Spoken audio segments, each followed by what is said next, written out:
Hi, I'm James Denis. This is my ENME 351 Lab 9 project. So what I'm doing is an automated dice tower.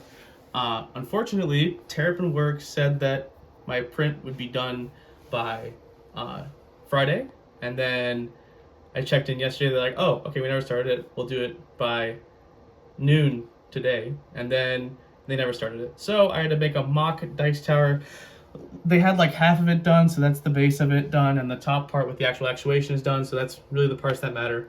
But so yeah, so this is an automated dice tower. What it does is that I've got 3 solenoids up top here connected to 3 different dice. So this is a D20, which means 20 sided, a D12, and a D10.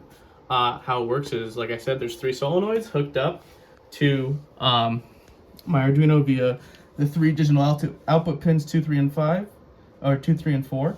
They each correspond to a different NPN BJT transistor because, unlike stepper motors and LEDs, solenoids take up a lot more voltage and current than the Arduino can provide without hurting itself. So you need these BJTs to control the current and these flyback diodes to help regulate how much voltage is being put into the Arduino. So it's just 3 BJT transistors, each hooked up to a diode, which each correspond to a solenoid.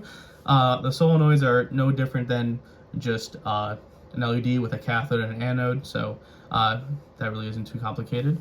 I also have 2 potentiometers hooked up here. So the first one selects which die to be rolled, so I split up the full scale range by 3, so whenever it's below 340, it's a D20, between 340 and 680, it's a D12, and then any higher than 680 is a D10. So in terms of the code, again, it's not too complicated. I just have a couple if statements that check that whenever the switch potentiometer is high and whenever it's within a threshold, it rolls a D20, digital writes the pin as low, which activates the solenoid, rolling the die, and I have a couple delays there too.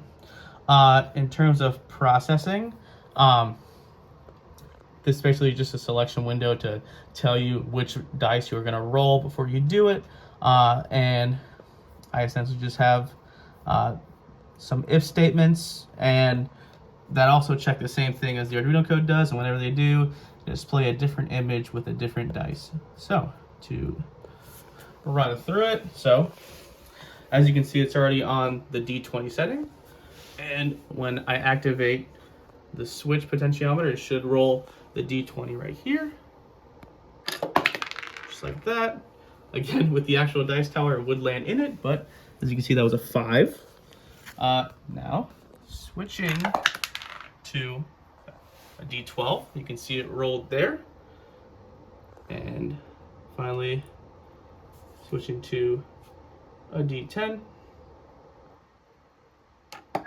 it rolls there. That one actually actually lands in there. So that was like a 9 or whatever. But yeah, that's the project. Of course, in the actual in-lab, I'll have the full piece printed, but for now, that is the project.